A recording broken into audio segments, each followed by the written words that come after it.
Sharpen all the edges that I hide, I'm a liar. See my body licking up the flames from the fire. They can never kill me, so they seal me even tighter. What remains of us? 40 in the strength, I'm a fighter. 50 in the faith, take me higher. I'm a riser, but my demons like the tide. Burn in my eyes. Blood moon, white faint, light blue, my stains night flame. Demigod into rose, yeah. Sun breath hit my wrist, blade fall like the mistake. Cares like a peak, yeah. Malachite, turn a tarnish to a gray side, yeah. Kiss it back, but I miss the way it tastes like, yeah. Through the frenzy and the flame, I keep the honor beside me. This faith will abide me, we're burning the tree. Sharpen all the edges that I hide, I'm a liar. See my body licking up the flames from the fire. They can never kill me, so they seal me even tighter. What remains of us? 40 in the strength, I'm a fighter. 50 in the faith, take me higher. I'm a riser, but my demons like the tide. Blood moon yellow in my eyes, war horse in the crypt. A nightmare, great sword on my hip, in my heart. I'm a riser, but my demons like the tide. Blood moon yellow in my eyes. Don't wish for walls to talk. They scream until I left the room. Blood writing on the walls tells me I'm born inside a tomb. I don't cower, I just power back.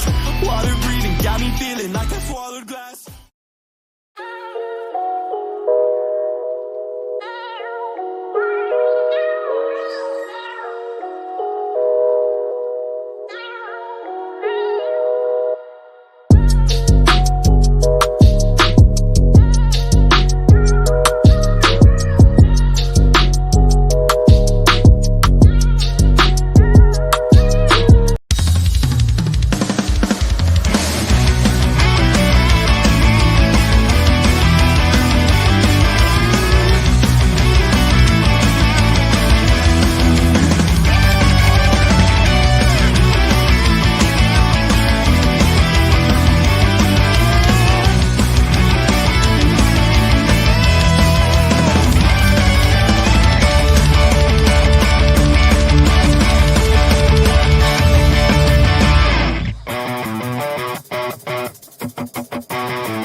And we are live.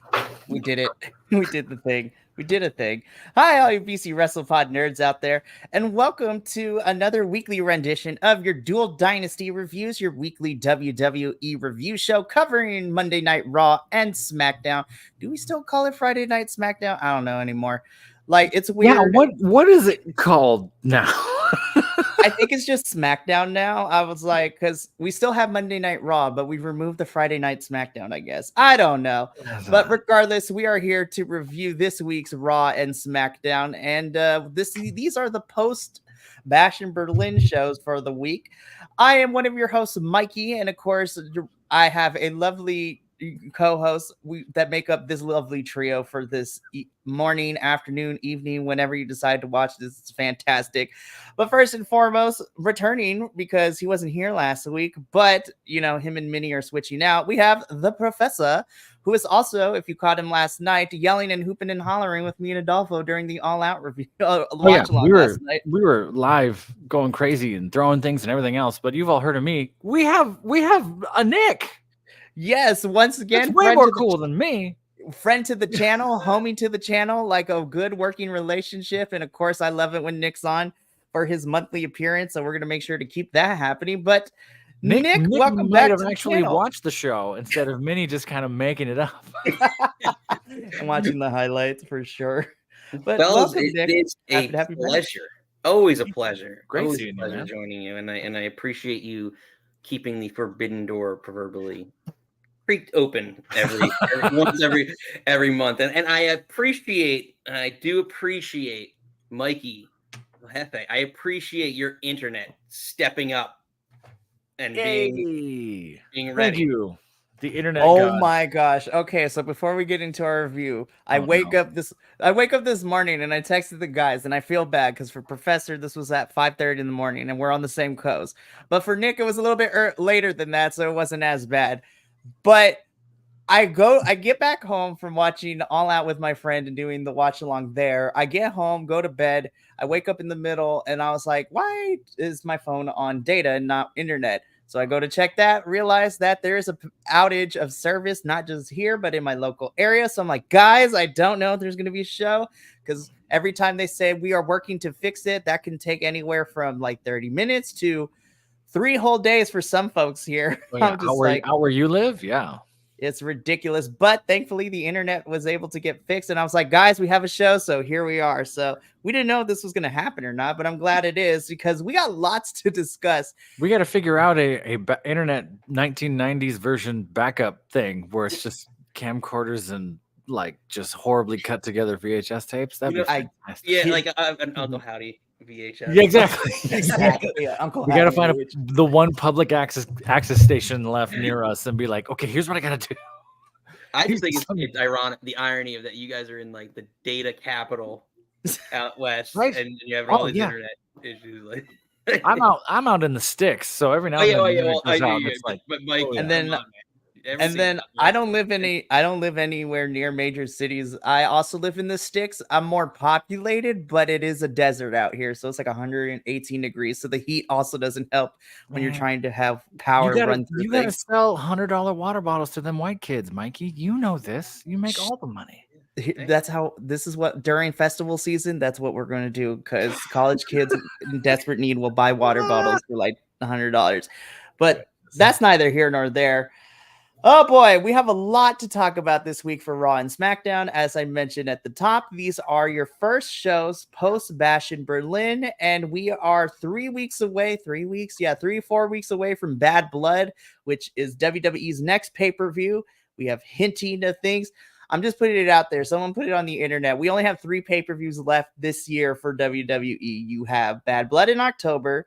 You have Crown Jewel at the beginning of November, which we will not cover because we don't really cover the Saudi shows. And then ending the year for 2024 is Survivor Series War Games. So that one's going to be fantastic, I think. Crown Jewel does feel like that one episode of every show that people argue about, is it canon or not canon? Like, does this one matter or is this just a one-off type of thing? And they've kind of relished in that, though. Like, that's kind of what they've created. For real. Shut up. Hey, Robert, homie in the chat. I'm sorry, Nick, what was your question? What's up, Robert? How long is that contract for? Because wasn't it supposed to be only like 5 years or something? Something like that. And here's the thing. We've said this on multiple occasions, but we here at BC WrestleBall don't cover Crown Jewel only because we're not big fans of Saudi Arabia in the way that it's marginalized community and also how it treats its women in the citizens, I should at least say. So we're just like, and we're following the lead of some of the performers in WWE who are like, no, I can't and I won't and I refuse, and I totally respect that and understand. It's interesting for sure.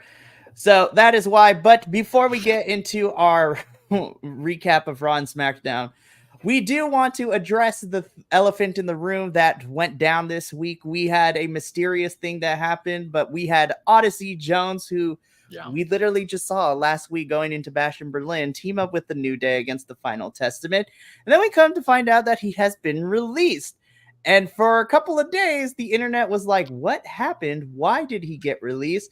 And then per Fightful and some other sources, allegedly, and I use this word allegedly because I don't want people coming after us for this. So before, actually, let's do this real quick. Oh, no.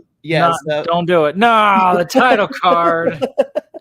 So remember, be respectful. These are our opinions. We are reporting on the facts that we have been told from these sources. So don't come after us.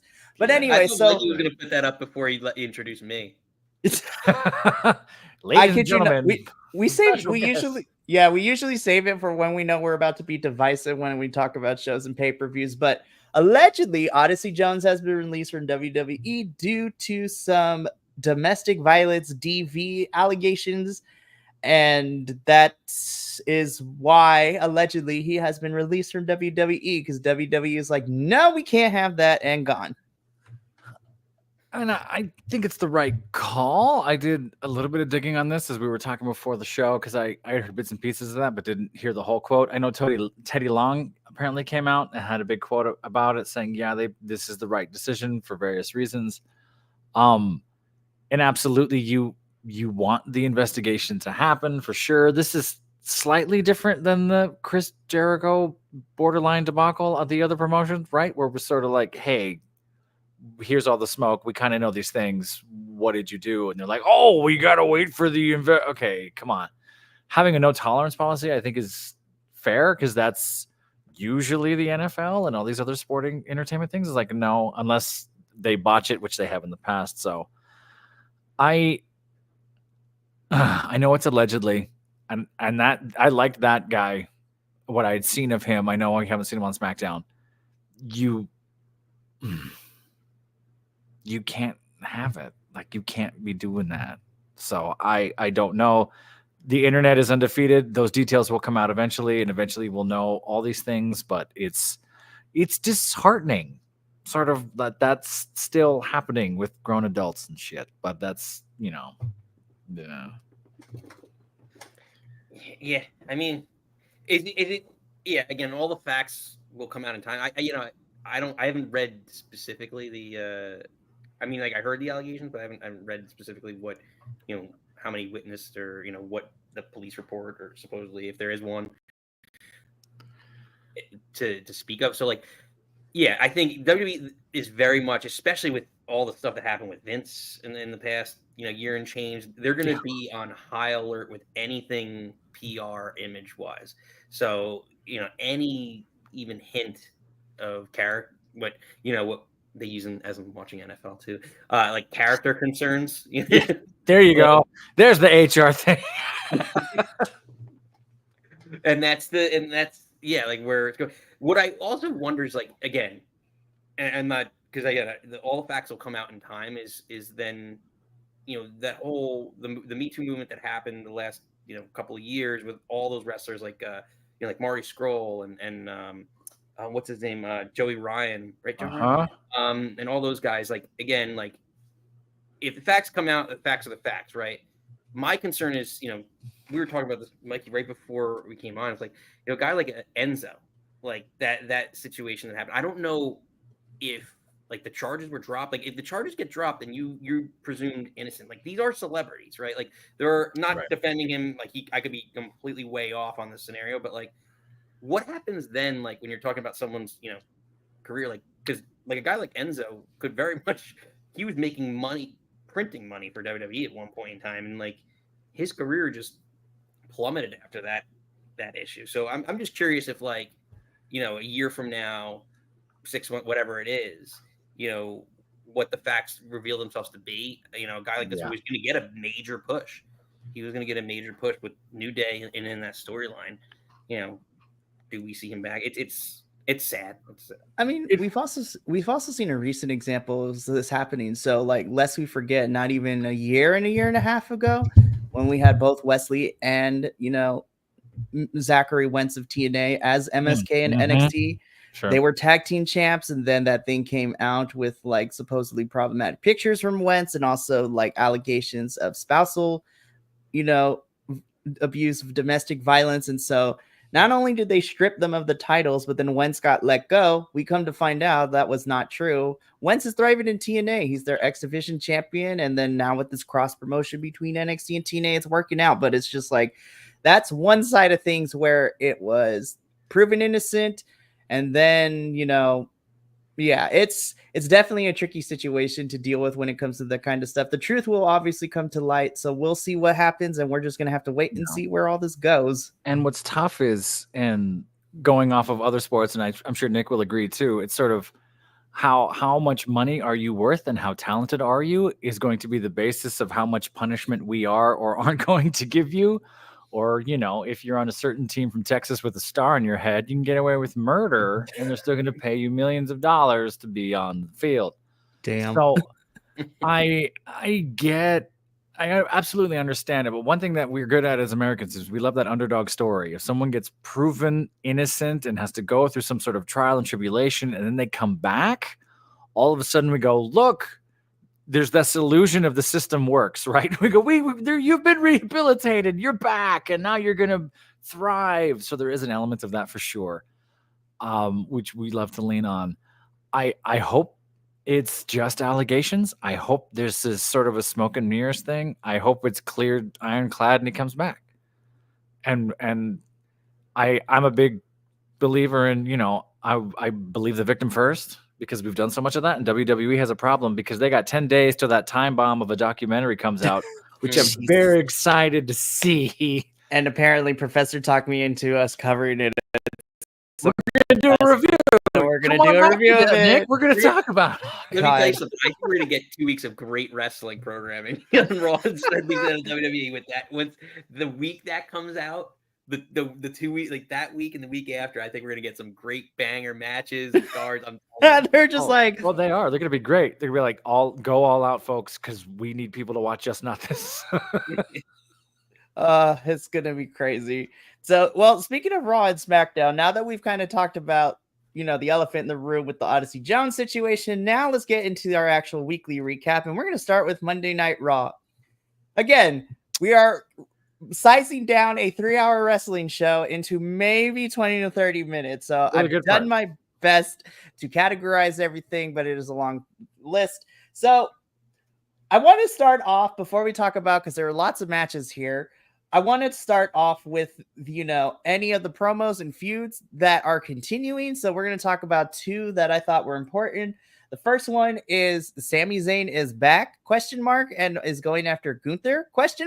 Again. No, so I did hear this through group text and other things. If that, oh man. So how great is that? This starts off with Gunther coming into the ring, as most WWE champions who defend their titles at a pay-per-view usually do. He comes out, he talks about his match at Bash in Berlin during our review, and you can go check that out. That I think Gunther and Randy Orton was a really solid match, and I think it ended up somewhere in my top 10 list that I have to go back to recheck at the end of the year. I thought it was very old school vibes, and I kind of dug it, despite me being a wrestling fan for less than 5 years. But of course, Gunther does the thing where he talks as the heel champion that he's the best. No one can take it from him. Nobody's going to beat him. And then out comes your proverbial underdog, as Professor was talking about, Sami Zayn, who seems to be okay doing the stem cell treatments, because he also got some stem cell treatments along with like the other half of the injured roster of WWE. Apparently, is that the new Ozempic? Is stem cells now? Like I thought that was guess. Like you could just go to the store and pick up a few stem cells, because I kind of want to do that. Yeah, so yeah, mm-hmm. Yeah, okay. No, actually, it's ironic. On our show, one of I call him our angel investor, angel sponsor. One of AJ, where I get a lot of these interviews, he does a lot of the stem cell stuff, like really, like Crowbar. When he came on our show, he's doing some, like, he's doing physical therapy, but yeah, they're all big into that stuff. How? I mean, this is a tangent, but worth it, or it's still. It seems it. That's like Inco's another guy who's doing it. He's using a lot of that stuff. I wish. I'm fascinated by that stuff. So I'm very intrigued. I'm glad I'm glad that it's working on these athletes that got to do what they have to do, and hopefully it's true. Yeah, I mean, it seems more. It seems. Sorry, not to cut you off. It seems more economical than the German blood spinning, if you've heard of that one.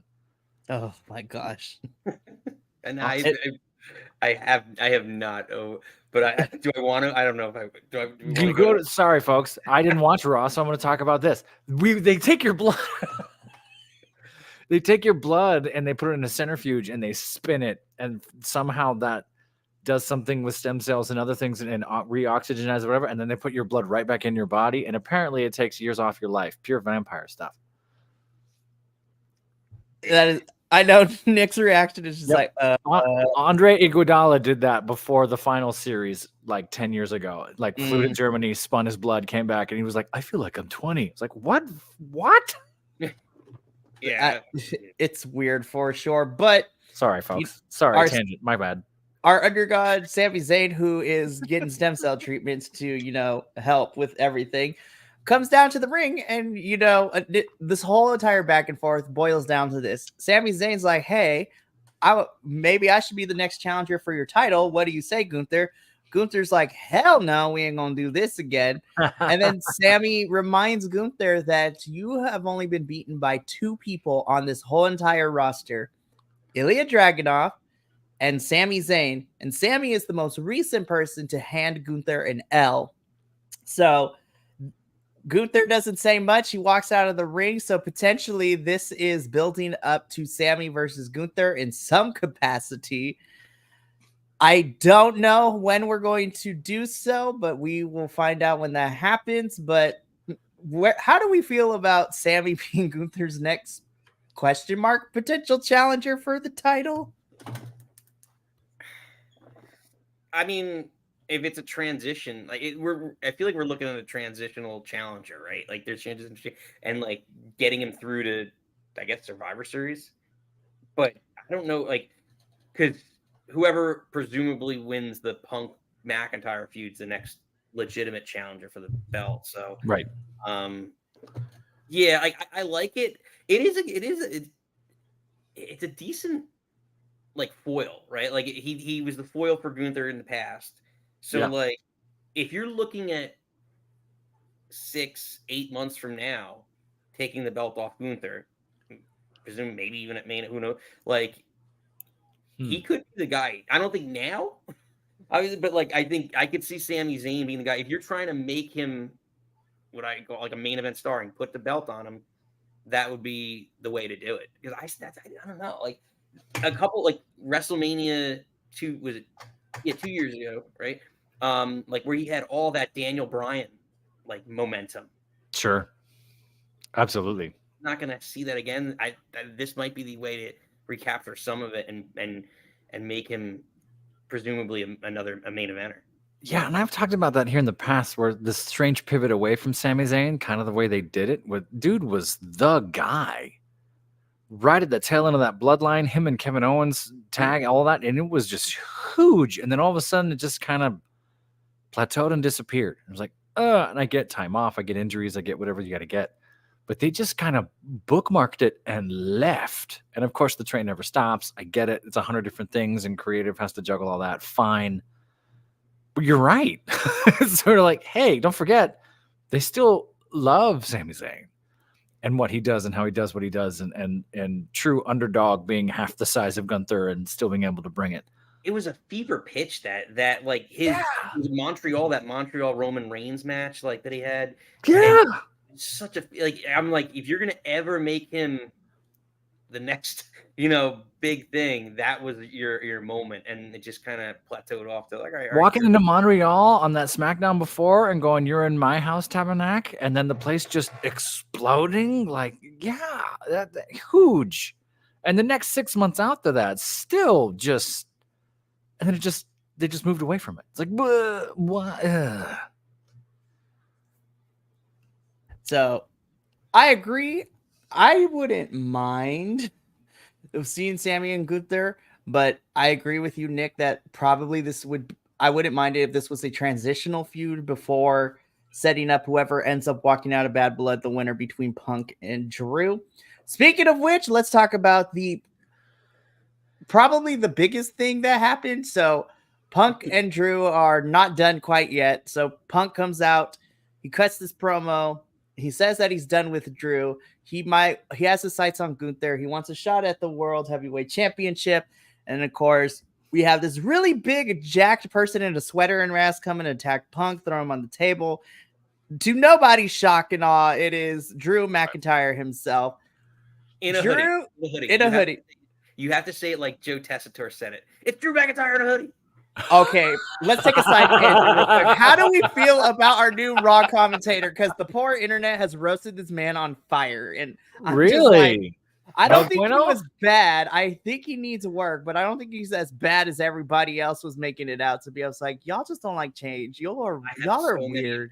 On this, but I want to hear you guys first. I have so many opinions on this guy. I didn't hear it, so I believe y'all. I didn't know they were jumping ship. Really? So I'm not a sports person outside of professional wrestling. Everybody here at BC WrestlePod and our entire audience knows this. I don't do or watch the sports very often or do it at all.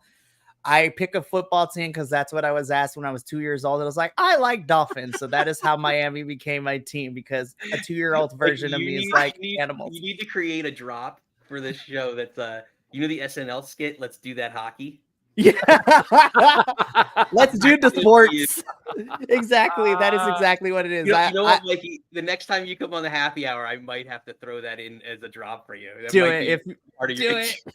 Oh my gosh, Tessitore's on Raw. Oh, this is wild. So I know he did a lot of commentary work for the actual sports.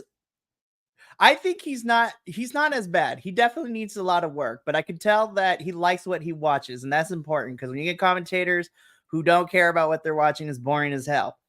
So I think with time he'll get okay. He'll get better. I don't have an opinion about him on Raw. I have an opinion about him in general, because he's not bad. He's just sort of played the role of shticky announcer his whole career. He did Holy Moly for Steph Curry, for Christ's sakes. Like, he's the announcer on the Muppets for a while when they were doing things. So when they need a character to be an announcer to still announce, they kind of go to him. So he does have a niche for that. I don't know if has he done any pro wrestling ever? No, this is so he literally opens the show, right?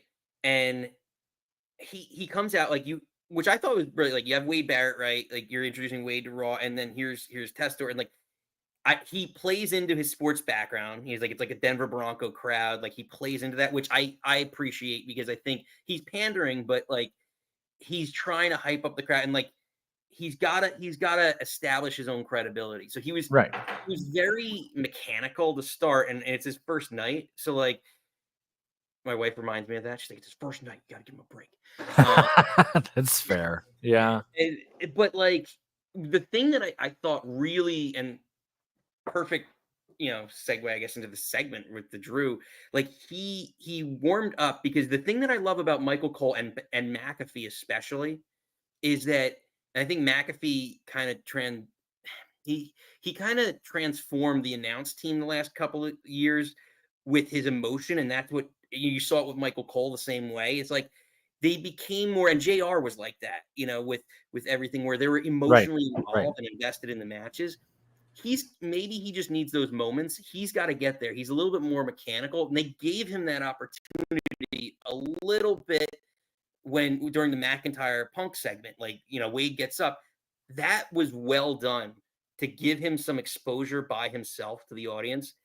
I honestly, by the end of the night, I was like, all right, I could buy into him long term. That's cool. I feel like you're right, because this is so different than anything he would have ever done. And he's done scripted work, sure. He's done planned stuff, sure. He's called games, it looks like. He's done a chunk of stuff. So it's just figuring out, hey, now it's sort of a live audience where you're in between that sports arena and theater type of place. And I'm sure he'll get there. I'll go back and try and listen to it myself. I trust he'll get there. I warmed up to Pat McAfee because McAfee drove me nuts in the beginning. Just because I was like, McAfee's polarizing anyway.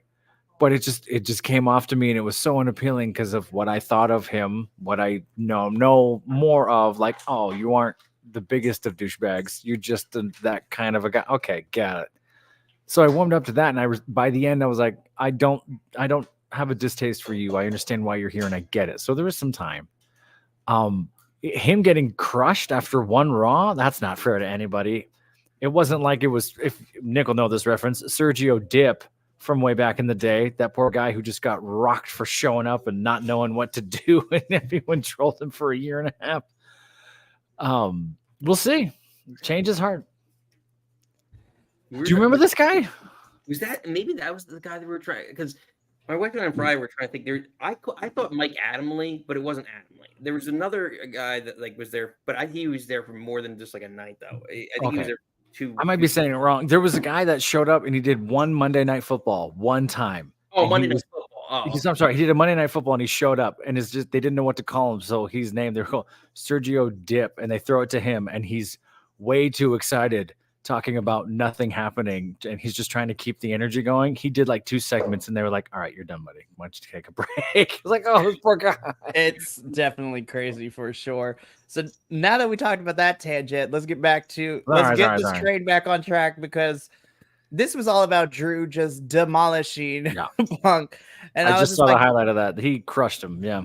But the most important things, and Drew McIntyre is my hero for this, he broke the actual bracelet. So it's like, now we're not feuding over a bracelet anymore. So I know we have to have, so for those of us who, you know what, I'm not going to bring up the reference because we're trying to stay away from, a certain author of a certain magical wizarding series and just their comments and stuff like that. But remember the Horcruxes? That's exactly how this works. Drew McIntyre broke CM Punk's Horcrux, and now it's about to be on and popping. But what made it even better is that Punk gets stretched out. Drew wasn't done with him backstage, and this man shoves the bracelet beads in Punk's mouth as he is still bleeding on the stretcher. And I'm just like, this better be a Hell in a Cell match at Bad Blood. Otherwise, what are we doing? First off, like, since when does 3 Claymores hospitalize you? Right? I'm just like, sir, like, we've seen people get hit with more Claymores than that. But you know what? Watching wrestling, I have to suspend my disbelief, but I totally agree with you. I'm like, now had he got a kendo stick, grabbed some chair shots, like took inspiration for what we saw last night at All Out, then I would have totally understood. Like, I don't know, like I get it. It's his finishing move. It's lethal, but like, it's not like he did it with like do it with a chair to his face, like a Van Daminator type deal. Like, make it a little bit more impactful, or do it next to the steps, like onto the steps where he's all right. Now he needs to be like 3. All he did is run at him 3 times. So that means if you have the next match if you have a singles match and you get hit with 3 Claymores, I expect you to be carted off anyway. This is the standard you have created. This should now forever be true. No, I agree. It just, I don't know. Like, that's the kayfabe version of it. It's like, now, okay, this is I get it's a devastating move, but now every time now, all right, the next give Drew, I don't even know who's the biggest jobber right now. Like, give him like some jobber that could be off TV or someone from NXT, like that guy who came up for Braun Breaker's first match. Like, get that guy. Yeah, like, get that guy. Give him a Claymore and hospitalize him this week. It's the opposite of the Blue Thunder Bomb. It's not devastating at all. No matter what happens, you just kick out. I mean, again, this sets up Bad Blood. This is a fun little segment promo thing. We got this. All right. So now we got way too many matches to talk about. So let's just get through these as quick as we possibly can, because they actually had lots of wrestling on a wrestling show. Who knew? Because some Monday Night Raws feel like I'm watching a 3-hour soap opera with maybe like 3 or 4 matches. But we're going to start with the quick ones real quick before we get into like our bigger ones. So we have American Made versus Alpha Academy. We revisited this feud, I guess. Obviously, American Made pick up the victory here. And then post-match, Chad Gable wants a 8-person street fight against the Wyatt Six next week. And so that's what we're getting. And then we get this creepy promo from Uncle Howdy talking about it. So I'm just like, I'm hoping after the street fight, and I love American Made and I love the Wyatt Six, but I'm hoping we're done with this feud, because I feel like after the initial part of Chad Gable losing to Uncle Howdy, I feel like that should have been it. But no, we're going to have a street fight, and I need the street fight to be the period on this first feud for the Wyatt Six. And so then we can move them on. I would love to see Wyatt Six and Judgment Day go at it once we get rid of, once we get done with the Terror Twins versus the Judgment Day 2.0 story. But poor Alpha Academy, they never stood a chance. I'm going to be honest. When I saw this, I was like, they don't stand a chance. My peoples in Alpha Academy, no. I will say, though, Maxine looked great in the ring. Like, she has improved so much. And honestly, that's a big highlight for me, especially going from just being the managerial role of Maxim Male Models to being able to do all this. I'm like, good job, Maxine. I'm proud of you. That was my highlight. But the rest of this, I was like, all right, it's fine. So cool. Any thoughts? Comments? No, I was gonna let. Yeah, Nick, go ahead. I only caught highlights. Go ahead. Okay. So, at first, like, yeah, I agree with you 100%. This feud needs to be over. If you were gonna, two things, the blow off needs to be the full group, either the full group versus full group, which it's not even, right? Because the 6 have one more member. There's 5 of them, and then American Made only has 4. Yeah. So there's that. So the only way to keep it going is to blow it off with a Gable Howdy match, which you had last week. So it should have been the blow off. I have this weird feeling that this week on Raw, we're going to see another member of American Made. I would not be surprised. They don't have a heavy, and I don't know who, but like maybe someone in NXT. I don't know like who's available, not doing much, but like, you know what? There's somebody that he's gonna, because it's a street fight that they're setting up for. I don't know. I get this feeling like it seems wasted because like, how do you put Howdy in this? Like, how does Howdy compete in this match? And then what do you have, Rowan just kind of off to the side, or then Howdy sits out, which you've already seen his 3, men do the bidding and win already. So why would Gable? I don't know, unless you have Gable and his group beat them and then keep this going. It's really weird. Like, if we are gonna have a heavy, I'm thinking of people in NXT, and obviously right now because him and Tavion Heights have been in Japan competing in Pro Wrestling Noah's, like their version of G1. I can see them like, if he's not gonna get a championship in NXT, like I can see Josh Briggs being the heavy for American Made. Like honestly, because he is that All-American boy. He is a big man, as Professor had witnessed during our watch along of Stand and Deliver this year, in that triple threat between him, Obafemi, and Dijak. That was madness. Yeah. Because I'm trying to think, because everybody else is busy in the storyline, and like Obafemi, they won't throw him up because he's still our North American champion. And then our other heavies are either in the tag team division or, Josh is really the only one that makes sense, but who knows? It could be another Raw superstar that we haven't seen on television in a little bit. So I digress. But we do get this set for next week. I think it's going to be fun, but I'm hoping that is the end of it. So then we get into what is the most egregious sin for me as a Puerto Rican person and a Puerto Rican man, because last week you had Zelina Vega cost the Pure Fusion Collective, still hate that name, by the way. It cost them, a match against Damage Control. And so I'm sitting here thinking, I was like, all right, Zelina, she got beat up by them. She cost them a match. So what are we going to do next? Zelina comes in. She gets emotional because someone has a sign for her dad, who unfortunately passed away during the tower attacks on 9/11. So Zelina was super emotional. I was just like, I love Zelina. I love Zelina anyways, but of course I was like, oh, please let her win. And then, of course, we do what we always do. Zelina is just cannon fodder because she loses to Shayna Baszler. I was like, I guess so. It's Shayna Baszler, so of course you have to have Shayna go over. But man, it hurts me to see Zelina always in these positions. I was like, can we just not let her? Don't let her be on the upswing one week and then just have her be cannon fodder to lose the next week. I'm just like, what are we doing? I don't know. I'm sad, but I was not a fan of this. But I will say this did set up for Lyra to come out to set up, Lyra, Zelina, and one more partner of their choosing to take on the Pure Fusion Collective. My money is on Tatum Paxley from NXT. So we'll see. But Nick, I'm going to come to you. How do we feel about this match and the setup of what we're getting? I mean, I just, again, like, I don't like, I feel like this is a group to get over Sonya Deville as like a singles star in some capacity and be a competitor for the women's title at some point in time. But honestly, I don't really love it. I actually think that the person who's going to complete it on Raw, the trifecta, is going to be Natalya coming back because it's in Edmonton. Ooh, that also could work. Yeah, because in the backstage segment, she's like, "Where's Raw next week?" And they're like, "Edmonton." So I'm like, Calgary. They're in Calgary Monday. Calgary. That's what it was. Mhm. Yeah, that's huge. All those Canadian cities.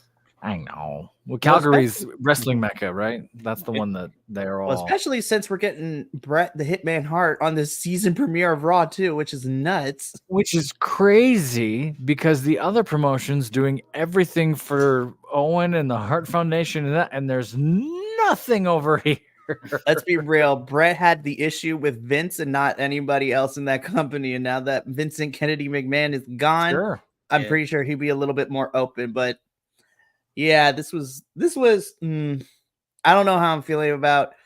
I don't like calling them Pure Fusion Collective. I call them Team Scissor Kick is what we've described Sonya, Zoe, and Shayna because we're inclusive to our lesbians on this channel. So I'm just like, anyways, but I'm just disappointed. I'm hoping that this match next week at Raw between Lyra, Zelina, and probably Natty versus them will be fantastic, but there's no clear direction of where we're going with this. And it kind of sucks because right now the Raw women's division outside of Liv and Rhea, nobody else seems to know what to do with the rest of the women on the roster.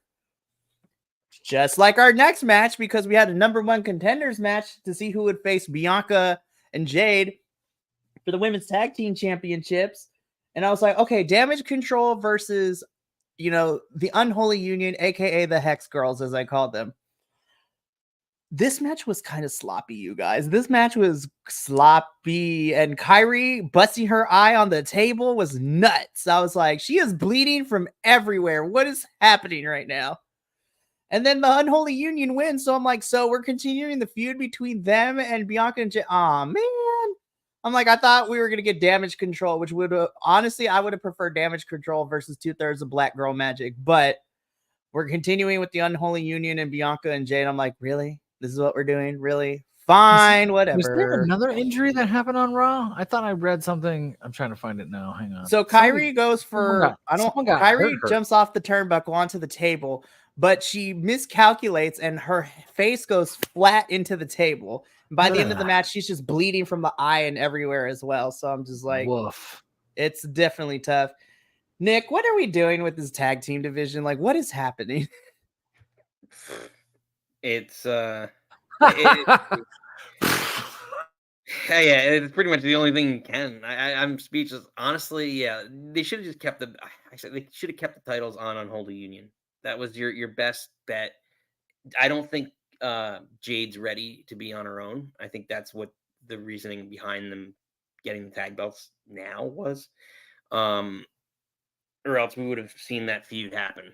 So I know they're gonna do it in a big PLA, but my thinking is that, like, if they really, really wanted to invest and build up the tag division here, the women's tag division, the move would have been to keep the belts on Unholy Union. That's one of the best, if not the best women's tag team right now. The little bit that we've seen with them on the main roster of actually getting over. So to me, it's just going to be another situation of like, they're going to beat up a couple people. I think ultimately probably Pure Fusion Collective is the ones that take it off of them and next when they finally and hopefully inevitably break up Black Girl Magic or whatever they're calling themselves. And it's a good name. We use it around here. It's a good name. We call them Black Girl Magic because you can't tell me the team of Jade, Bianca, and Naomi on paper is like, if I was a little black girl in America, like Bianca is already that poster for young women of color in general. But those three girls, I'd be here for it. So that's why we call them Black Girl Magic, because I'm also stealing what Naomi calls themselves. So Naomi, shout out to you, girl. We're calling them Black Girl Magic. But I agree with you, Nick. I'm just like, if we're going to keep flipping. And what's crazy to me, and I told this to Minnie last week on our review too, I feel that unifying the main roster and NXT Women's Championship titles was a error, because there are so many women in NXT right now in tag teams that you could use to bring those titles down to NXT. And we know that the champions aren't going to lose to the NXT kids, but still, you have more women's tag teams in NXT than on the main roster combined, and they make sense in NXT. So I don't know what's going on down there, but I digress. So the last thing for Monday Night Raw is we had the last two matches of our Intercontinental #1 Contenders tournament, in which we have Ilya Dragunov win his match because of Judgment Day and Terror Twin shenanigans, because it was Ilya, Dragon Lee, and Dominic Mysterio. Carlito gets involved, gets chased off. Dominic runs out of the ring. I'm like, sir, you have a #1 Contenders match. Why are you running away from the action? You could have won, but he ran because Damian Priest was about to kill everybody. So wouldn't it have been funny if he like ran back in and won the match like later? He runs away. He does a whole lap around the arena, make sure that Damian's not anywhere near, pops in, gets the victory, and then runs away again. That would have been awesome. Like, we're doing that with Braun Strowman a couple months back. We'll talk about Braun because, like, in kayfabe, that makes no sense. But anyways, so I swear these promotions watch each other and they're just trying to one up each other with jokes to each other from across, right? Like watching Jack Perry do the same thing not too long ago. I was like, that's hilarious. Oh my gosh, it is ridiculous. But Ilya does pick up the win, so he goes in, and then our final match saw. Well, originally it was scheduled to be Bronson Reed, Sheamus, and Ludwig Kaiser. And so I'm just like, all right, Bronson's going to win. Then literally hours before Raw, Adam Scrap Daddy Pierce gets on the internet and posts a little video to social media telling us that Bronson can't compete because he got the COVID. So I was like, again? I'm like, damn, Bronson, you just can't catch a break this year. Right. I mean, granted, he couldn't compete in Elimination Chamber because his wife was having a whole baby, so that's a good reason to miss.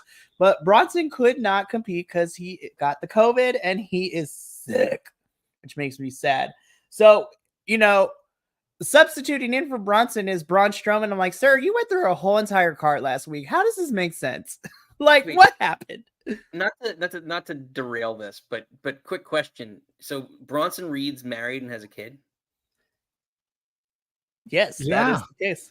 So do you think he yells tsunami as he goes to bed? Like takes her to bed? It's only right that he does. I mean, I mean, his wife is definitely in the splash. I don't know if you get what I'm saying. Yes, like if it, you know, when Raw moves to Netflix and they can ask be so good. More raunchy questions, he needs to say that it's only missionary. Because listen, it's only missionary in our household, and literally the same thing goes. It goes for like Rhea's pin. It's like yep. that. We're getting there. We're getting there. There was a thing. I'm actually glad you brought that up because one of the news things that came out of this week was there was a backstage meeting about, hey, when we go to Netflix, it's just a little bit uncensored, not totally uncensored.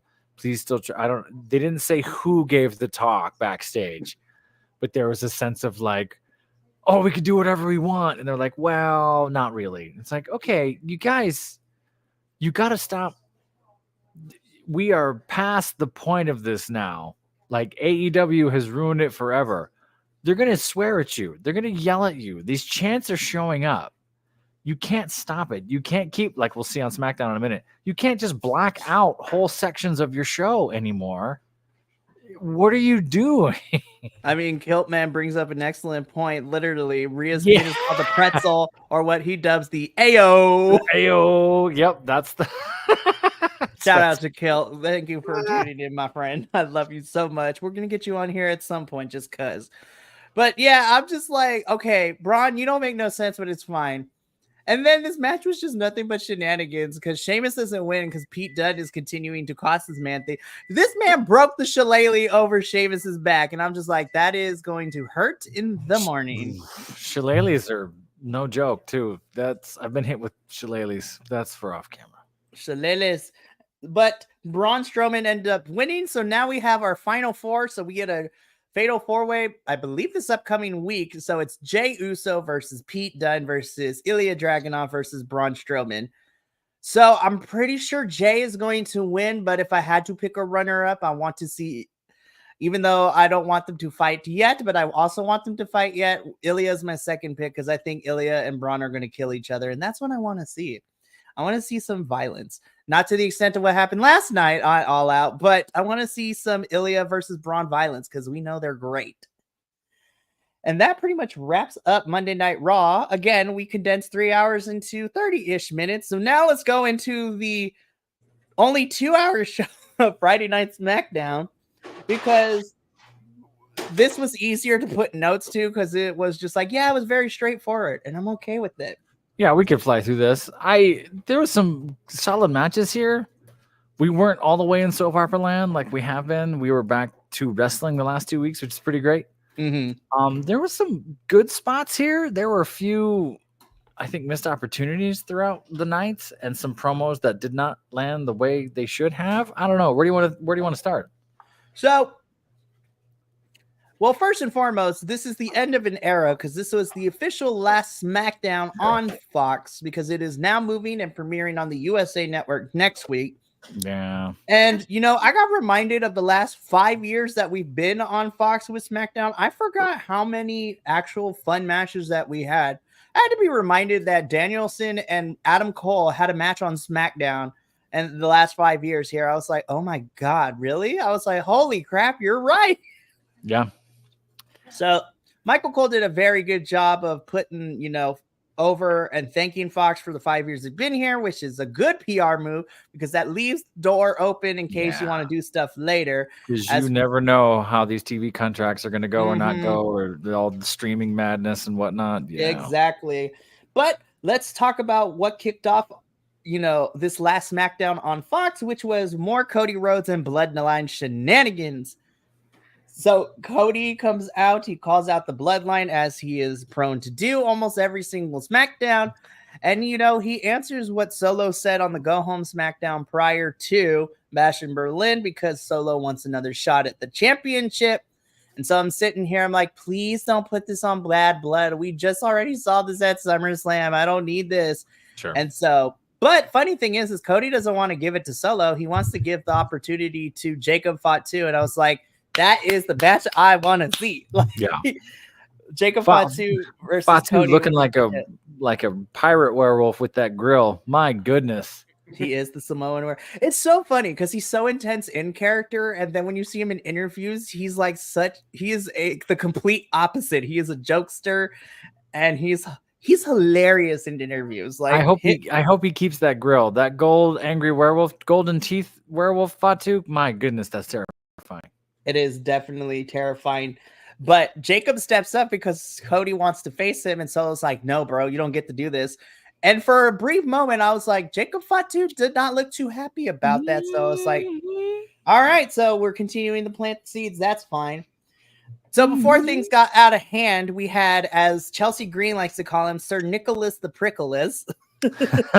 Nick Aldis comes out and says, we're not doing this match tonight, but on the season premiere of SmackDown next week on USA Network, it will be Cody defending the undisputed WWE Championship against Solo Sikoa in a steel cage match. And I'm just like, perfect. We don't have to get this match at Bad Blood. We get it out of the way. So cool. I know everyone's like, oh, Roman's going to come and cost Solo. I'm like, I don't think it's going to be Roman. I think this is where in the season premiere, I think this is where we get Jimmy coming back. I think Jimmy coming back, setting all this up is going to be fantastic. I think Kiltman's right. I think Roman would have absolutely let Jacob step up and do it. I think that's an interesting call. That would have been an interesting take. Imagine that 2 years ago when we were at peak Bloodline madness. We hate this. That sort of refreshing thing, changing it and pivoting into something. That would have been cool. For reals. So, Nick, how do we feel about our opening segment? And do you think it's the right call to have Solo and Cody go at it on a SmackDown rather than a pay-per-view? Well, they already did it on a PLA, right? SummerSlam. Like, you're not gonna So to me, he's got his Solo got his big main event moment, so to speak, already. So sure. I'm not awful with making that the main event for next week's SmackDown, the first one on the USA, network in transition back. Potentially, I think it probably is. I get the feeling it's Roman coming back next week. It's the first, the first actual. SmackDown back. They want to make a big name for themselves. Roman 100% would be the name to bring back. And to challenge, with the Roman Jacob face off still needs to happen. I love this because you get the Cody's the face. He's the mega face, right? The white bread, cornbread, country boy face of WWE. And like that's what you're getting. But the way that he planted the seed was such a it was like an old school babyface goat. It's like, listen, like you deserve it. He deserves it. Like, and he's a fighting champion, knows he's been getting his ass kicked by Jacob Fatu, as has the whole roster, but he's gonna give it to him. Like, but it also it doubles down. It's a clever way as a foil, right? To the heel in this, to say, all right, here's how I'm gonna destroy your group from within, because I'm gonna give an opportunity to someone that you're not gonna give it to. I really like that. And now the question is, because now everyone's thinking it, right? Like where does Jacob Fatu's allegiance lie? And if you remember back originally when Solo brought in the God, and then Jacob, Paul Heyman's like, you can't trust these guys. So where does that lead everything? Like, could there be an angle where these three go off on their own and Solo's just like betrayed by them, or could Jacob be part of like the fourth with the original OG Bloodline group for War Games? I don't know. There's many different ways you could take this now. I love what you said about Cody too, including the white bread line. I think that there's something about this sort of righteous face champion calling out who deserves it. And I think that's a really cool storyline that I hope they lean on for however long they can. And they've kind of started to build that, right? This idea of, no, not you. You're the one. You fought this way. I see you. I'm the one that sees you. You get a shot.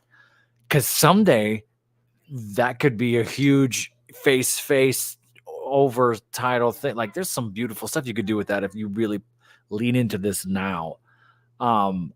I agree with everything else you're saying too about where we're going bloodline wise. I'm actually interested. I mean, the dissension in the ranks. The crowd is turned on Solo 100 different ways, 100 different times. But now I feel like the leverage in the story is where Solo is stuck. Solo's like, you're going to hate me if I do good. You're going to hate me if I do bad. Now he's a withered chief. Like he's got no respectability. It's kind of interesting. And with the resumed signing of Hikuleo, like maybe Zilla sign, like there's so many derivatives of the bloodline relatives. Like, could there be another layer? Like you could incorporate more wrestlers into this. You have so many Samoans in wrestling in general right now that are all related to this one family. It will get bananas. But isn't not to cut you off, Mike, but isn't Nia Jax considered either in yeah, because Roman is her cousin, so technically they are like part of that. And then you also have the layer of Naomi being married into that family because she is married to one of the Usos. There's been zero female involvement in this bloodline storyline yet. That's another angle that they could go on. That would be fantastic for sure. I'm just like, I just look at it, I'm like, poor Tamina, what could have been? Anyways, Tamina would have been fantastic, but I digress. So that's what kicked off SmackDown this week. Some other things that happened this episode, we had some matches, and then we also had some segments to build up stuff. So I want to get this out of the way because these two kind of go in tandem. We did have Kevin Owens go up against Grayson Waller and Austin Theory in like a triple threat-esque match just because obviously not Naomi, sorry. I was reading the question and then I was thinking of Naomi. But Kevin Owens wins, which then prompts, A-Town Down Under to beat him up afterwards. And then later in the evening, because Kevin Owens doesn't have any friends, A-Town Down Under challenges Kevin Owens to a tag team match, and Kevin Owens needs to find a partner. And can we all agree it's probably Randy Orton? It's probably going to be Randy Orton. Like, obviously, I think it's Randy Orton, right? Yeah, it has to be Randy. I don't know. It could be a surprise, but like, who else is going to team up with Kevin right now outside of Cody and Randy Orton right now? El Generico. Oh my gosh, that'd be amazing. El Generico. That would be remarkable. This was a missed opportunity for a double punch. Kevin Owens absolutely should have thrown a double punch while the two of them were standing next to each other. That's just me being biased. I thought this was fun. I kind of knew what was going to happen once the announcement table was like, Kevin Owens is 1-10 in triple threat. It's like, oh, meaning he's going to win tonight somehow awkwardly. I thought it was a fun match, though. I didn't hate it at all. I thought it was, they all three of them worked really well together. They took some really cool risks. I wish they leaned a little more on breaking up Austin Theory Waller. I think they could have made that a little more contentious throughout this thing. They hinted at it instead of kind of pulling the trigger on it. Not that we need to, but they could have made them mess each other up a little. They could have just wanted a little more there. That's just me being nitpicky. But I don't hate this. I think it's fun. I do wonder if it's going to be a surprise. If it's Randy, fantastic. That doesn't bother me. But there's got to be someone out there. El Generico would be remarkable, but someone huge, someone we never thought of, and everyone goes, "Wait, what?" There's got to be that person out there. Absolutely. So that was like the least of the things. So then we also have, before we get into what I consider the top two matches of the things, we're also setting up a potential triple threat for the United States Championship because we have this LA Knight, Carmelo Hayes, Andrade segment that went down in here. Because right now, Carmelo and Andrade in their series are tied 2-2. They both make compelling arguments as to why they should be the one to face LA Knight. And so are they compelling arguments though? I mean, they're just like, I've beat you twice. I've beat you twice. That's why I should get it. Well, I've beat you twice. On good matches. That's why we deserve a shot. Right. I've said this a few weeks. Yep. I've said this a few weeks in a row, and I think I'm onto something. They're just going to have Andrade and Carmelo Hayes every Friday for the next few years, and that's going to be the thing. Tune in this Friday to see Andrade and Carmelo again. Isn't one of them the speed champion? That would be Andrade, yes. You know what I think would be hysterical? Which, I mean, I guess no one really cares unless you're on X, right? But like, I think it'd be hysterical if like you really want to make something out of that belt. Like, put both of the belts, like make this a triple threat or whatever you want to do, and put both of the belts on the line in the same match. But like, you know how like AEW, like 10-minute, time limit, there's 1 minute left in the match. Do that and like throw it off by like the first whatever it is, because it's supposed to be like 3-minute matches. So like you have the 3 minutes, and then the announcer, like the ring announcer, says, "All right, now it's a draw for the for the speed title." Yes, nobody won this belt. Up for grabs. That's actually really smart. That would be worth watching. To be like, you have to earn this belt within 1 minute of this 10-minute match that's actually happening. Yeah, it can be like both belts. So many layers, dude. Maybe one changes, maybe both changes, maybe none. Like that would be. Oh, actually, yeah, exactly. That would be kind of rad. I'd be into that. Yeah. So this leads that Carmelo and Andrade once again are going to have match number 5 in their series that they're having. They didn't say this outright, but I'm like, I wouldn't be surprised if last minute this turns into winner goes on to face LA Knight for the United States Championship, I guess. I think we're going to get like 9 or 10 of these, right? Like there's no way they stop here. They got to keep doing 7 series. Like they got to keep who going. Knows? Best of 21. Oh my god! It just keeps going forever. The rest of the year is just Andrade versus Carmelo. What they do is they start it. They want to do it so that like every other week, so they get 52 weeks of programming.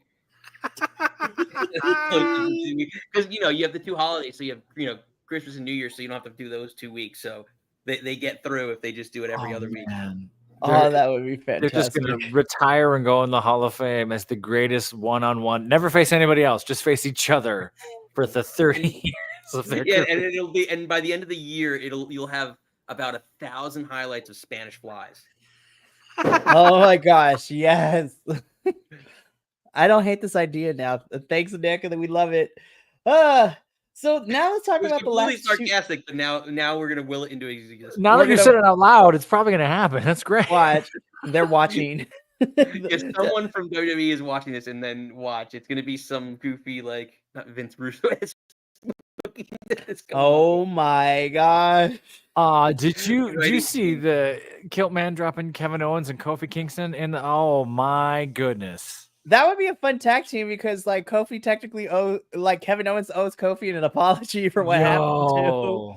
Oh, that would make my heart smile. That would be exciting.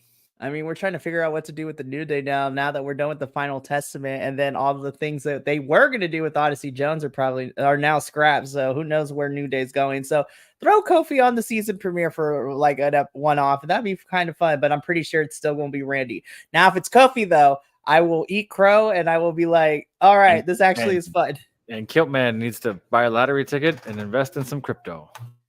Kiltman also needs to get his butt on this channel too at some capacity. We'll figure it out. We know Kiltman. Kiltman, the friend of the channel. Yeah, Kiltman and I go way back in the midst of COVIDs and all that stuff. So okay, fantastic. Did you know him before he killed a man? was he live, man? At one point in time. I love it. Love you, Kilt. Love you. So the last two things I want to talk about is definitely the last two matches that made up the SmackDown. Last week, we got the return of Bayley. And so immediately we throw her into a match, which has her going up against Miss Money in the Bank, Miss Tiffany Stratton. And so poor Tiffany. I'm like, I knew Bayley was going to win. I'm like, poor Tiffany, but it makes sense in storylines. I'm a little worried, but yeah, I'm a little worried that when we do this cash in, because now we're playing the paranoid game, that Nia Jax is going to fake an injury, which will allow Tiffany to cash in. And I hate those types of cash ins. So we'll see what happens with all of that. But Bayley does pick up a win. I think this was a really fun match. And the fun part is that Nia tries to help Tiffany, but it ultimately costs Tiffany the match. Like Nia Jax was trying to help, and it did not work out in Tiffany's favor because it costs Tiffany the match itself. I still love that Pretty Deadly is hanging around this group too. Like this faction of Queen, Nia Jax, and the Court is hilarious. But what do we think happens now? Do we start to see Tiffany, get a little more angry with Nia? Like, because Nia hasn't given me a reason yet to be like, I don't want Tiffany in this group. She's stupid. She's ugly. It's like, it's everybody else telling Nia that Tiffany is plotting her downfall, but we haven't seen anything from Tiffany herself saying these things. Obviously, the subtext of it is there, but nothing has verbally been said. It was mostly been Piper and Chelsea getting in Nia's ear about this. And that's kind of where Tiffany's stuck in the plot line, right? She has to play naive in that way to make all this other stuff work. So we kind of have to buy into that. I don't hate it. I don't hate the trophy. I'm trying to help you. Oh, I tried to help you, and then I pinned you, and then this and this. I don't mind it for this match. It's a little bit of a scripted thing. I thought it was a solid match. It was not very long. They only got like 6-ish minutes, right? Like they flew through that time. So that was a little disappointing to see, but you're right. It's like, oh, you're back, and you're losing. Okay. That's too bad. Nick, how did you feel about Bayley and Tiffany? I think it's going to be a main event in the future. So I mean, absolutely, yeah. I think Bayley's probably next to obviously Nia coming for her revenge ultimately, but like probably the first challenger for her when she actually cashes in and wins the belt. It's Nia and then Bayley, I think. So they're planting the seeds right. Like she needs to start next week. Maybe not necessarily cost her another match, but slowly, like she wins, but like slowly build up to her. Yeah, like your downfall. You've helped Nia this whole way, and you haven't hurt her. She's helped you with the briefcase, everything else. Like you're friends, but now it's starting to be detrimental to you and your career, and that's what needs to plant the seed. Agree. I want Pretty Deadly with Tiffany Stratton all the time. Yes. Like that is money. The three of them together is money. Super excited about that. And yeah, I just think this serves to just, again, this was a week of seed planting on SmackDown, especially. I agree. Absolutely. Everything we did with Bloodline, the way that turns out, which I'm sure we'll talk about in a minute, the way that we had Kevin Owens and the Down Under Boys, for sure. Everything that we're kind of hinting at with Nick and all this and all these other things. Yeah, this was sort of, we're putting these together because we got USA next week. So probably the next 2 weeks, we're going to see some of this start to ferment and grow. Well, let's talk about it because you both mentioned the bloodline. So let's talk about what ended up main eventing this week's show, where we had an 8-person tag team match. We had all 4 members of the bloodline. That includes Solo Sikoa, the Gorillas of Destiny, and the Samoan werewolf Jacob Fatu, taking on the tandem tag team that was, Montez Ford and Angelo Dawkins of the Street Profits, teaming with Mr. Wrestling himself, Johnny Gargano, and Tommaso Ciampa of DIY. So, again, on paper, this match was what I wanted. It was a lot of fun. It still hurts me to know that Bloodline was not losing this match. And I'm just like, I just feel sad because I'm like, now where do we go with DIY and Street Profits? Like, where do we go with them now? DIY. Sorry, Mikey. I didn't mean to cut you off. DIY and the Street Profits worked so well together. It was, I don't want to say shocking because that's not what I mean, but it was genuinely like, oh my God, is this a thing? Is a 4-person thing? I know trios is a thing. Is a 4-person a thing? This is crazy. Like some of the timing they had, how well they knew each other and where they were in the ring. The whole double sequence where it's like, we don't know who he tagged. We're not sure who's supposed to be in the ring. And they just blew through that beautifully. Like I was, it's not that I didn't think they would work well together. That's not what I mean to say. But oh my God, they worked that well with each other. It's like, I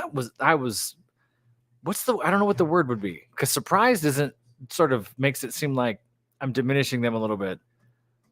But it was pleasantly surprised, I think, also works. Surprised, it was really impressive. It's like, oh man, this is so fluid.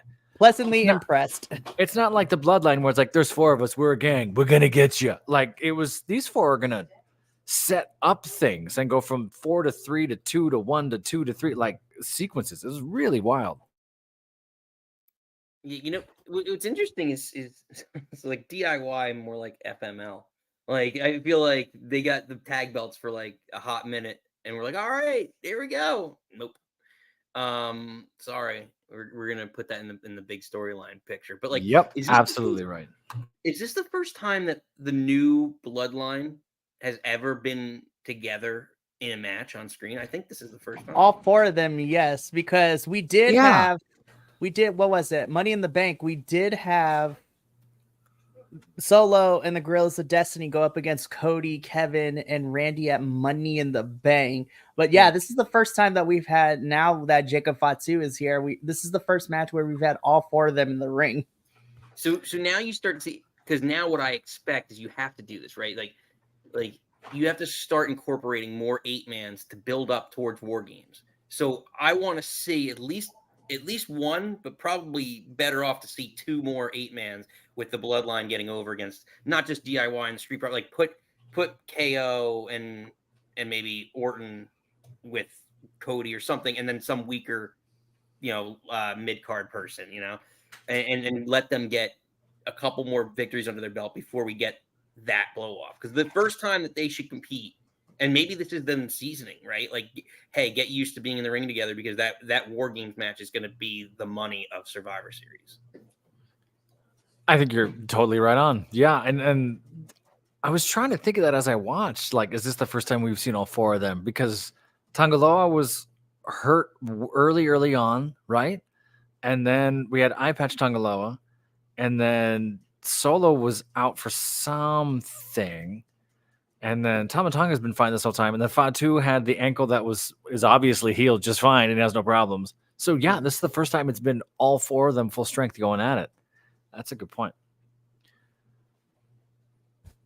Definitely, I think this match, what it does, and since we are talking about a little bit of War Games, because I think now that this is the first time we've seen all 4 of them, I was like, all right, if we can continue to have all 4 of them work together, I think that we should be good for, Survivor Series War Games. That's a mouthful to say. But before I go on with my other thought, shout out to TY413, who is representing Adams, Massachusetts, who just subbed to us. So thank you for the sub. You're so kind. Thank you. We're just a humble wrestling podcast. Thank you so much. I'm not going to lie, TY413, you have crossed us over. You are officially our 230th subscriber on the YouTubes.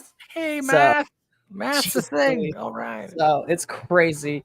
We're almost to 250, you guys. It's wild. But I also, now that we've come to the end of the SmackDown, I do want to pose one question before we sign off. So, TY413 brings up something very interesting. He did say that with the TNA crossover, he would love to see LA Knight go back to TNA for a little bit. And then he follows it up with lots of worthy matches with the crossover. So, as our closing question before we get into final thoughts and ratings of the week, what are some NXT, TNA, or even we'll expand it because we have some WWE stars who have been in TNA for a little bit. What crossover matches would you like to see between the two companies? Oh my gosh, you're gonna make me pull up a roster. I'll go first. Mine's really easy. Jordan Grace versus anybody. Honestly. Sure. Yeah, when you're thinking that way. Oh my gosh. Let me see. Let me make sure I don't misquote myself and pull up who's actually on TNA right now. Oh, Kilt, same. We believe in Joe Hendry in this channel too. I mean, you can put Joe Hendry anywhere. You can check out Andrew. Andrew loves himself. The Joe Hendry. So outside of Jordan versus anybody, I would love to see, because they've been putting it out on Twitter, and I'm gonna take Twitter seriously for once. Oba Femi versus Moose would be a match I would love to see so much. I think that's your big brawler type of match. I'm trying to think. Jordan Grace, yeah, with Rhea Ripley. Oh my gosh, yes, Jordan versus Rhea Ripley. I was like, who really is me on this roster? It's so fantastic. It'll be the main event of WrestleMania in 2 years. I would love to see ABC versus Nathan Frazier and Axiom. I think that's a match that should happen too, because all four of those men will I will be like cartoon pinball bouncing my eyeballs everywhere because they will be flying all over the place. Nick Nemeth and as we know him, Dolph Ziggler, would be cool. Nick, Moose Braun Breaker. Yes, Moose versus Braun would be fantastic. That'd be pretty cool. There's so many good choices. So honestly, anybody from TNA versus everything. I know you give us the tough part. It is hard to pick. Oh wait, hold on. I got it. What's up? I have to say it. You guys know it. Ace Steel versus CM Punk. That's fantastic.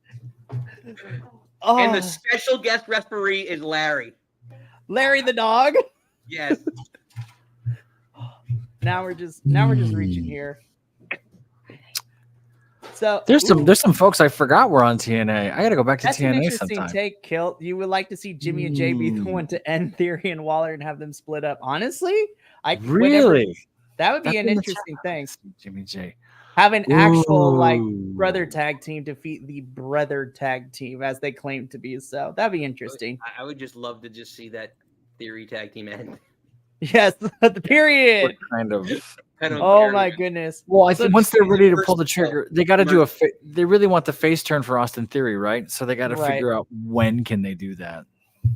That is very true. But gents, that does bring us to the end of this week's WWE Dual Dynasty review. So before we sign off, let's give our final empanada ratings. So for the week of WWE, as these two shows were the first shows post Bash in Berlin, but the first to build up for Bad Blood in a couple of weeks, I'm gonna give this week's WWE programming a solid 7.5. I do think, again, I'm biased, but SmackDown being 2 hours definitely helps. But I feel like SmackDown was more fun. But Raw definitely did go all out with be like, hey, we're an actual wrestling show, so here we go. So I'll defer. Nick, please go ahead. Honestly, I probably so it's at a 10, right? That's where we're going. 10 empanadas, yes. Yeah, I'd probably say 6.5 to 7, probably an average week.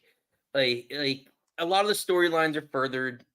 The punk stuff, the Punk McIntyre storyline has been furthered. They had a little bit of seed planting this week, right? That was kind of the theme. So it's not going to be as much.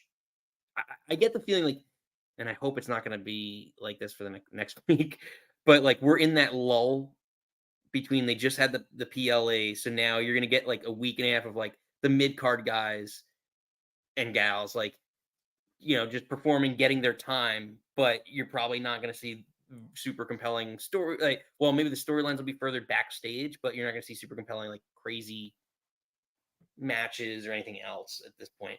But next week, maybe next week with the move to USA, we'll see a lot of. That's what I'm hoping. We'll see a lot of big names, big matches. But yeah, probably 7. For sure. Yeah, I agree with TY in the chat. I'm kind of hovering around a 7 as well. And like Nick was saying, we're kind of building towards a thing. Definitely above average, but not taking any risks. We're saving those for next week because we know what's coming. We're knowing the big shift is here. We tied up. We sort of got the heading and direction of a few of these storylines, which is great. There's a few question marks that we have for sure that'll solve themselves. And I reserve anything under 5 for if folks get hurt or botch things or take the unnecessary shameful risks, and nobody really did any of that. So yeah, we're at 7 toy for me. Yeah.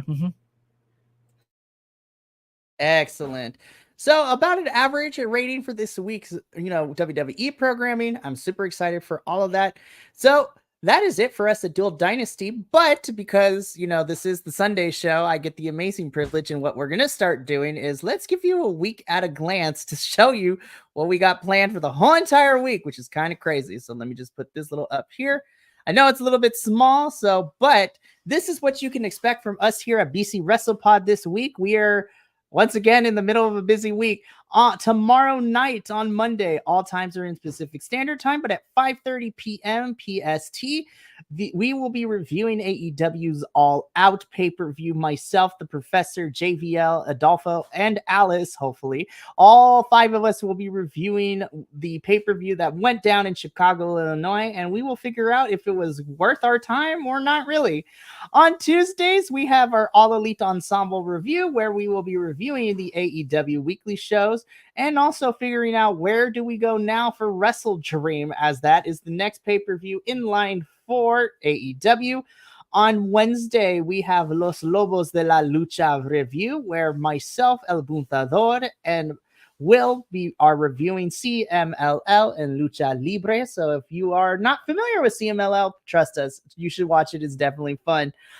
On Friday, we have the Bro review, so our weekly Ring of Honor show, and we will be doing our CMLL 91st Aniversario watch-along special for the 91st anniversary show for CMLL.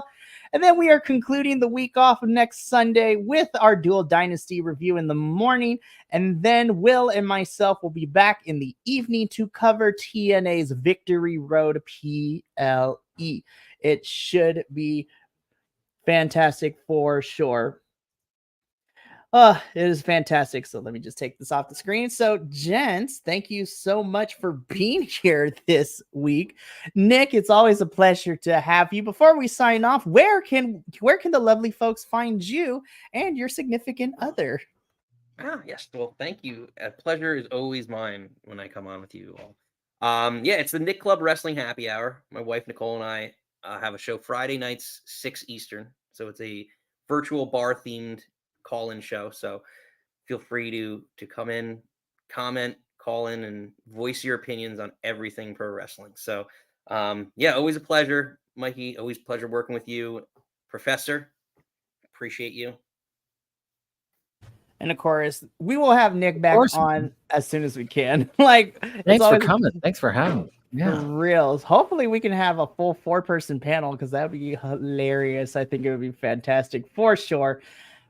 But that's going to be it for us here at Dual Dynasty. So from myself, the Professor, the rest of the BC WrestlePod family, and of course, friend and amigo to the show, Nick. Remember, take care of yourself, love one another, stay iconic, and more importantly than anything, you always deserve to finish your story. You'll catch me and a couple other folks back tomorrow evening for the AEW All Out review. But until tomorrow, sayonara, adios.